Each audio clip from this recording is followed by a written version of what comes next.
السلام علیکم ویورز، اللہم صلی علی محمد وعلی محمد۔ Welcome to my channel S law learning. اور آج اس ویڈیو کے ذریعے تمام وکلاء برادری کو ایک لیٹسٹ نوٹیفیکیشن جو سپریم کورٹ بار ایسوسی ایشن آف پاکستان کی جانب سے جاری کردہ ہے، اس کو اپڈیٹ کرنا چاہوں گا، جو کہ 11 اگست 2025 کو ایک بیان کی صورت میں پریس ریلیز کی گئی۔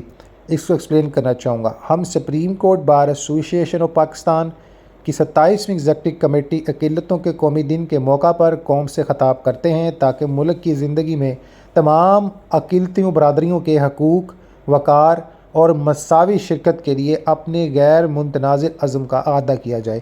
جیسا کہ بابائے قوم قائد اعظم محمد علی جناح نے اپنے پہلے قانونی خطاب کے دوران 11 اگست 1948 کو جو بیان جاری کیا، ہم نے اپنے سماجی، ثقافتی اور معاشی تانے بانے میں پاکستان کی اقلیتوں کی بے پناہ اور جاری شرکت کو تسلیم کیا۔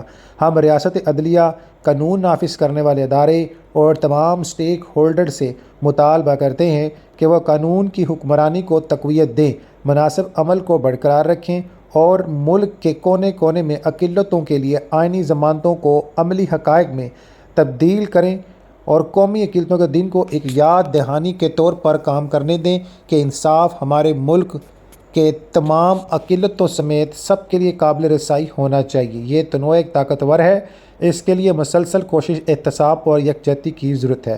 ہم آئین پر اپنے اعتماد اور انصاف کی خدمت اور قانون کی حکمرانی میں تفریق کیے بغیر ہر شہری کے حقوق کو برقرار رکھنے کے لیے پرعزم وہ استعد کرتے ہیں۔